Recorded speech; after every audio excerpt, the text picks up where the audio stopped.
The best and the most effective dribbling technique in FC25 is the zigzag dribbling style. This dribbling trick, we get it from the most broken mechanic on the game, and trust me, it's the only consistent dribbling technique in FC25.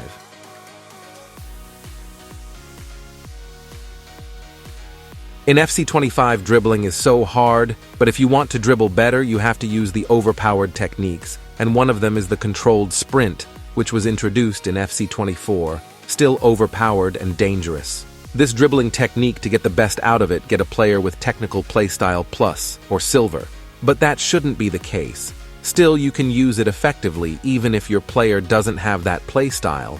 You just need that understanding of how to use it correctly, as we are going to see in this video. To perform the controlled sprint, I think everyone knows how to do it, but if you still struggle, you just hold the R1 button and then move your left analog to any desired direction.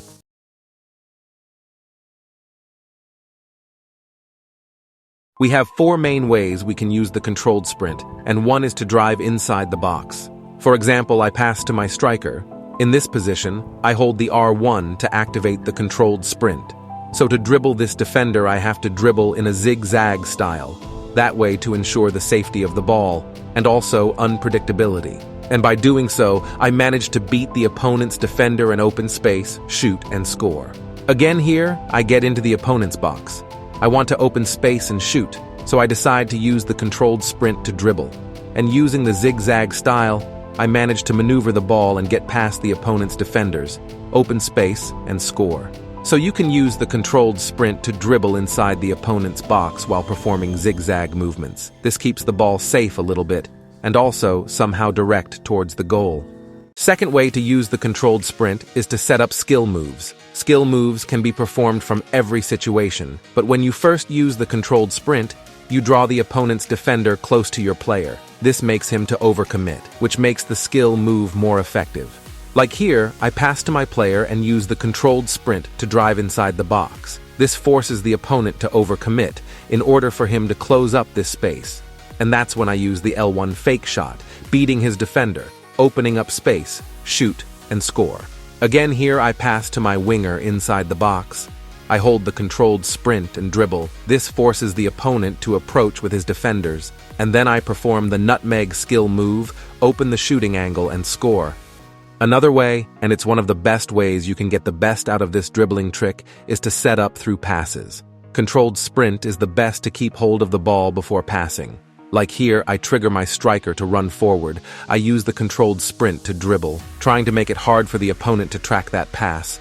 And when I get the right timing, I release the ball and I get in behind to solve the matter. And again, here this player is making this run. I use the controlled sprint to dribble away from this incoming pressure and also waiting for the perfect moment to time my pass. I get it and release the ball and get in behind. So the controlled sprint, we use it to keep hold of the ball as we dribble away from pressure and also waiting for the best moment to time that pass. Another way to use it is to slow down your player. If you're sprinting and you want to stop your player without losing the momentum, you can use the controlled sprint and after releasing the sprinting button. As you're sprinting, the opponent will obviously overcommit with his defender, but you can use the controlled sprint to slow down and change direction immediately with speed, because controlled sprint is faster than the normal dribbling. Here, I pass to my running striker. As the opponent is preparing to sprint and chase down my player, I use the controlled sprint to change direction.